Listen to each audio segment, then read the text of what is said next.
দীর্ঘ লড়াইয়ের পরে বিজেপি সরকার বাংলায়, আর আমার একজন ইনফ্লুয়েন্সার হয়ে, একজন দায়িত্ববান নাগরিক হয়ে কিছু কথা বলা দরকার। কথা তুই কি বলবি? কথা তো আজকে আমি বলবো, তুই শুনবি। কালকে ব্যস্ত ছিলাম এলাকায় শান্তি শৃঙ্খলা যাতে বজায় থাকে সেই সূত্রে, কারণ এলাকার প্রতিটা বিজেপি লোক আমাকে রেসপেক্ট করে, বয়স কম হলেও আমাকে সম্মান করে। হ্যাঁ, সম্মান তো অভিষেক কেউ করতো, কিন্তু পিছনে মাংমার নিশাল অভিষেক সাহস অনেক নিয়ে তোমার সাথী হলাম, বাংলার যুবরাজ আজ তোমায় জানাইছিলাম। তোদের সালাম ঠুকতে ঠুকতেই দিন যাবে, কারণ তোরা হলি চটি যেটা দোগলাবাজি মানুষ। আর তোদের যে জায়গায় স্বার্থ, ওই জায়গায় যদি কুত্তার গো থাকে না, ওই কুত্তার গোটা চারটেও দুইবার ভাববি না। সঠিক বলেছেন। আমি সঠিক কথাই বলি, কিন্তু মানুষ খালি ভুলই বোঝে। ঠিক আছে, লিখেছে বাথরুমে এসে 2 মিনিট বলো। মানে বাথরুমে গিয়ে কেন আমি কথা বলতে যাবো? কি এমন কাজের কথা যেটার জন্য বাথরুমে গিয়ে বলতে হবে? ঠিক আরে তোমার হয়তো মুতার শব্দ শুনবে, তাই তোমাকে বাথরুম যেতে বলছে রাত 2টার দিকে। কারণ কেন বলো তো, নতুন বিয়ে হয়েছে, তো নতুন বিয়ে হয়েছে, তাই বউয়ের মুতার শব্দ শুনতে আর ভালো লাগে না, তাই তোমাকে 2টার পর বাথরুমেই যেতে বলছে। আরে বাপরে, সত্যি তোমরা একটু এই সিম্পল ব্যাপারটা বোঝো না। এই সিম্পল ব্যাপারটা তোমরা বোঝো না। আরে বলছি যে তোমরা কোচি নাকি? এখন আমি কোনো রাজনৈতিক দলের সঙ্গে সেভাবে যুক্ত নেই, কিন্তু রাজনৈতিক দলের যে লিডার আছে তাদের সঙ্গে পার্সোনাল সম্পর্ক আছে। তুই ওটাকে সম্পর্ক বলিস? 2 দিন আগে তুই ওর পাটা টিপে দিচ্ছিলি, তাই হচ্ছে পাটা যে টিপে দিচ্ছি না, ওটাকে সম্পর্ক বলে না, ওটাকে বলে পাচাটা। 100% বেকারি কি করে যায়? पैसा बर्बाद पहनचो। ভাই এরা এমন চুরি যেটা মানুষ না, নিজে তো চাটবে সাথে 10 জনকে নিয়ে এসে চাটাবে। বলছি যে কতবার দোগলাবাজি করবি রে ভাই, কতবার দোগলাবাজি করবি? তো আজকে আমরা এটাই দেখবো, কার চাটতে সব বাল চাল ছিঁড়ে ফেলেছে, আর এটাও বের করবো কে কত বড় মাপের দোগলাবাজ মানুষ। अभी मजा आएगा ना भिड़ो। থিওরি জানো প্র্যাকটিক্যালে আসি। তো men and women, boys and girls, welcome back to my channel.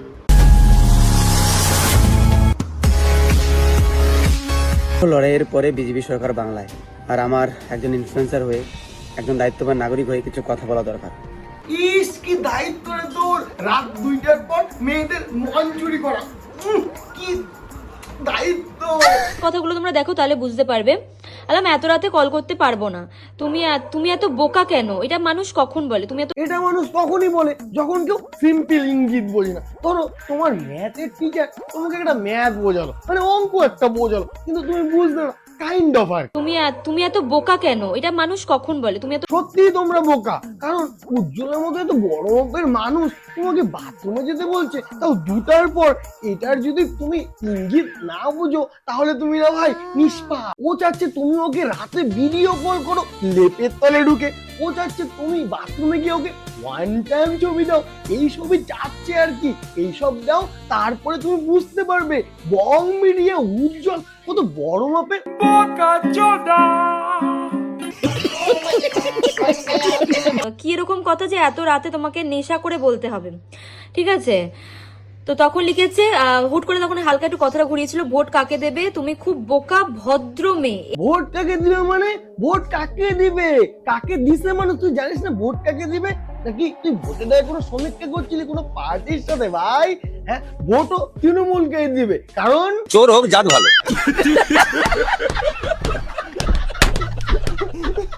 দিন থেকে দেখছিলাম, আর এই দিনটা একটু এক্সট্রিম হয়ে গেছিল, তাই আমি আর সহ্য করতে পারিনি। দেখুন, আপনার সাথে কাজের জন্য কথা বলেছিলাম, বাট আপনি এইসব শুরু করেছেন, আমার কোনো কাজের দরকার নেই বলেছি। ঠিক আছে, এবার পাল্টিটা খাওয়া শুরু হলো। দেখো এ বাবা, ছিছি কি ভাবছো, ছিছি। ঠিক আছে, ফোন করতে বললাম, ব্যাপার আছে, বাজে ভেবো না বোন। এই জায়গায় ও পাল্টে গিয়ে গেল।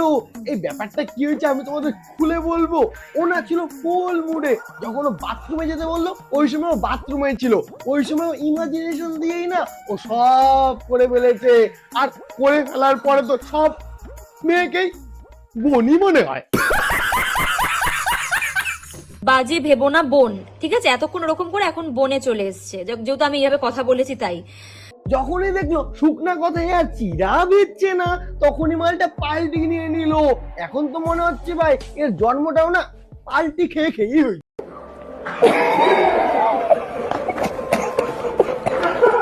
এমনকি টিএমসি যারা শাসক দলে ছিল তাদের সাথে একটা সম্পর্ক তোমরা দেখেছো, তাই বলে আমাকে ভেবেছিল আমি নাকি টিএমসিতে এবার দাঁড়াবো, টিএমসির হয়ে প্রচার করবো। আমি কোনোদিন করিনি। প্রচার করিসনি তো এগুলো কি? তুই কি এবিপি আনন্দর হয়ে সমীক্ষা করছিলি? পাবলিককে জিজ্ঞেস করবো এবার বিধানসভায় কাকে ভোট দেবে। দিদিকে ভোট দেবো। ভোট কাকে দেবেন? তৃণমূলকেই দেবো। এবার ভোট কাকে দেবেন? দিদিকে দেব। সবাই দিদি, বিজেপি সাপোর্টার কেউ নেই। আপনি এবার বিধানসভায় কাকে ভোট দেবেন? মমতাকে। কাকে ভোট দেবেন? তৃণমূল। ভোট কাকে দেবা? টিএমসিকে। দাদা ভোট দেবে এবার কাকে দেবে? মমতাকে। আরে সবাই মমতারই ধান দেখতেছি। হ্যাঁ, তোর মতন যারা দোগলাবাজ আছে তারা মমতাই ফ্যান। কারণ কেন বলতো? কাজ করতে লাগছিল না তো, জন্ম থেকে মৃত্যু অব্দি ভাতা আর ভাতা, হাড়িতে ভাত থাকুক আর না থাকুক। তাই এইসব না মমতার কথা শুনলেই খুশি হয়ে যায়, যেমন তুই খুশি হয়েছিলি। আরে সবাই মমতারই ধান দেখতেছি। এরপর ও কি বলছে? ও প্রচার করেনি। প্রচার করছিস রে, প্রচার করছিস, মোটা অঙ্কের টাকা নিয়ে প্রচার করছিস। ঠিকই শুনছো, ভুল কিছু শোনো। আরে সবাই মমতারই ধান দেখতেছি। ইস আবাঙ্গাল রে, মমতা মনে হয় ওর মামা তো বা পিসা তো দিদি হয়, যেমন করে বলছে ইস সবাই মমতার ফ্যান। বাঙ্গি মুখে পা ভরে দেবো। ও যতটা খুশি মমতার কথা শুনে হলো না, ততটাই দুঃখী বিজেপির কথা শুনে হলো। দেখ কাকু কেমন আছেন? ভালো আছি। এবার ভোট দেবেন? হ্যাঁ দেবো। কাকে দেবেন? আমার তো ভোট দেওয়ার প্ল্যান আছে বিজেপিকে। কেন কেন কেন কেন? কেন কেন? শোন না, কাকার বাড়িতে না দুইটা বেকার যুবক আছে, তোর মতো ড্যামনা চোদা নাই।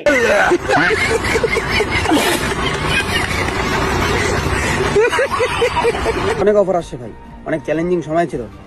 আমাকে যেভাবে টেনেছিল আমি নিজেকে কন্ট্রোল দিয়েছিলাম। আমি যাইনি ভাই, নিজে খেটে বড় হয়েছি, চেটে নয়। অনেকে আমাকে চটি চেটাও বলে। সত্যি মনে হয় না ও চটিটা চাটেনি। যদি চাটতো তাহলে তো দাঁতে লেগে থাকতো না। না না না, সত্যি চাটেনি। চাটলে তো দাঁত আরো বাঁকা হয়ে যাইতো। হাজারো অফার আসার পরে আমার জীবনে সবুজ রং, টিএমসি রং কেন লাগেনি জানো? তার অনেক কারণ। নাম্বার 1 কারণ আমার মা অসুস্থ ছিল, তোমরা জানো। দিল্লিতে চিকিৎসা করেছি। যখন সেলিব্রিটিদের পিঠ একদম দেয়ালে ঢেকে যায় না, বাস এক সাইড থেকে ওই সাইড চলে যায়, তখন ওদের ফাইনাল কার্ড সামনে আসে। আরে সিম্প্যাথি কার্ড, যেখানে থাকে মায়ের অসুস্থতা, বাবার উপর অত্যাচার, বোনের উপর নির্যাতন, দাদুর বিচি ছিঁড়ে দেওয়া। দিল্লিতে চিকিৎসা করেছি, সম্পূর্ণ হেল্প করেছেন নিশীথ প্রামাণিক দাদা। এটা নিয়ে আমি ভিডিও আপলোড করেছিলাম, আমাকে ডিলিট করতে হয়েছিল, আমার উপর প্রেশার এসেছিল ভাই। কিন্তু সেই ভিডিওটা ইউটিউব শর্টস থেকে আমি কোনোদিন হাঁটাইনি, সেটা আছে, একটু দেখো ওপিডি সেকশন। তুই তো এই ভিডিওটা ফেসবুকে রাখলি না, এবার তোকে ভাই কোন নেতা চাপ দিয়ে ভিডিওটা ডিলিট করে দিল? আরে তুই না ভাই দুই মুখা সাপ, ঠিক আছে? দুই মুখা সাপ। তুই যখনই দেখলি এই সিম্প্যাথি কার্ডটা মানুষ উল্টে তোর পুদেই লেগে গেছে, ওই সময় তুই ভিডিওটাই ডিলিট করে দিস। আর যতই খারাপ নেতা হোক ভাই, কারো মার জীবন বাঁচছে এটা নিয়ে আশা করি কোনো নেতা কোনো কথা বলবে না। কিন্তু তোর মতন ছেলে হলে মার জীবনের আগে তুই তোর ভিডিও নিয়ে ব্যস্ত থাকবি। আরে ভাই পাপ লাগবে রে, পাপ। শরীরে পোকা দিয়ে মরবি। अब तो सच बोल दे भोसड़ी के। এটা নিয়ে আমি ভিডিও আপলোড করেছিলাম, আমাকে ডিলিট করতে হয়েছিল, আমার উপর প্রেশার এসেছিল ভাই। কিন্তু সেই ভিডিওটা ইউটিউব শর্টস থেকে আমি কোনোদিন হাঁটাইনি, সেটা আছে, একটু দেখো ওপিডি সেকশনে। সব জায়গায় ডিলিট কেন করছিস বলতো? ওটাই না তুই সব জায়গা থেকে গালি খাচ্ছিলি, না হলে তুই ভিডিও ডিলিট করার মানুষ। আর যদিও নেতারা চাপ দিছে, তো ওই নেতাদের ইউটিউবে গিয়ে তুই নবান্নের তালা মেরে দিছিস, খুললেই সব হাস হয়ে যাবে। সালা হনুমান মুখো। তোমাদের মনে আছে একটা সময় বলেছিলাম আমার ধামাল আড্ডা বলে একটা ব্যবসা, যেটা আমাকে বন্ধ করতে হয়েছে, সেটা হয়তো আমি আর করতে পারবো না। সেই সময় আমাকে 10 লক্ষ টাকা চাঁদা ধরেছিল। 10 লক্ষ কেন, 20 লক্ষ টাকা ধরা দরকার ছিল। একটা সরকারি জায়গার মধ্যে তুমি নদীর পাশে এসে ধামাল আড্ডা খুলবা, রেস্টুরেন্ট খুলবা, তার মধ্যে মেয়েরাও আসবে, ছেলেরাও আসবে, তারা কষ্টি নষ্টি করবে, তাতে তোমাকে সরকার ফাইন ধরবে না। कैसी लगी? आगे स्वाद। শুধু এটা নয় বন্ধু, যেদিন রেজাল্ট তার আগের দিন রাত্রি 1টা পর্যন্ত বিজেপি কর্মীদের সাথে আমরা মিটিং করেছি, আমি ভরসা দিয়েছি, আমার বাড়িতে পর্যন্ত এসেছিল। তারা জানে এরা যতই মানুষের সাথে মেশামেশা করুক, এই বঙ্গমেটা উজ্জ্বলের বাপ ফ্যামিলি রক্তে মাংসে বিজেপি। এ মশা, এত বড় মশা, এত রক্ত, এটা বং মিডিয়ার রক্ত না? কেমন যেন পাটা পাটা বন্ধ করে। এত প্রুফ দেওয়ার পরেও যদি তোমরা বিশ্বাস না করে কিছু করার নেই, কিছু ভুলভাল পাবলিক আছে তারা নেগেটিভ কথা বলবে, শুধু এখন নয়, আমার বিয়ের সময় বলেছে, যে কোনো সময় বলবে বংমিডিয়ার নামটাকে নিয়ে নেগেটিভ কথা বললে ভিউজ আসে। হ্যাঁ ভিউজ আসে তো, ওর নাম করলেই ভিউজ, বং মিডিয়া নাম শুনলেই ভিউজ। গিরগিটিও না তোকে দেখে ঠিক এখন ভাবছে, ইস কি উন্নত জাতের মাল গো। সত্যি কথা বলতে কি বলতো, এই পিঠটার মায়া না সবার আছে, আমারও আছে, তোরও আছে। তাই তুই ভোট হওয়ার শেষে, ভোটের রেজাল্টের পরে 4 তারিখ 12টার পরে তুই দেখবি যখন বিজেপি পাল্লা ভারী, তুই বিজেপির সাপোর্ট হয়ে গেলি। আমরা কোচবিহারবাসী না তোর ওই ভিডিও দেখেই অভ্যস্ত, ঠিক আছে? ওই নেতাগিরিটা আমাদের সামনে এসে তুমি দেখাও না ভাই, তুমি ভাই ভিডিওই করো, ঠাম্মার পায়ের তলে থাকো, কারণ ব্যাকগ্রাউন্ড নেই ভুল লেখা, ব্যাকগ্রাউন্ড নেই ভুল লেখা। যাবি যেদিন শ্মশান ঘাটি। তো আজকে তো তোমরা মাত্র একটা গিরগিটিকেই দেখলে, তো অপেক্ষায় থাকো, পরপর অনেক গিরগিটি দেখতে পারবে। এই গিরগিটিকে নিয়েই না এত বড় একটা ভিডিও হয়ে গেল, তো ভাবো এরপরে কতগুলো গিরগিটি আছে। আস্তে আস্তে ভাই সবই দেখাবো, ওয়েট এন্ড সি। তো আজকে ভিডিও হলো এই পর্যন্তই। ভিডিও যদি ভালো লাগে বন্ধুদের সাথে অবশ্যই শেয়ার করো, আর কোচবিহারের যদি হয়ে থাকো তাহলে অবশ্যই লাইক কমেন্ট করে জানিয়ে যেও ভাই আমি কোচবিহারের লোক। তো চলো আজকে ভিডিওটা এই পর্যন্ত, চলো টাটা।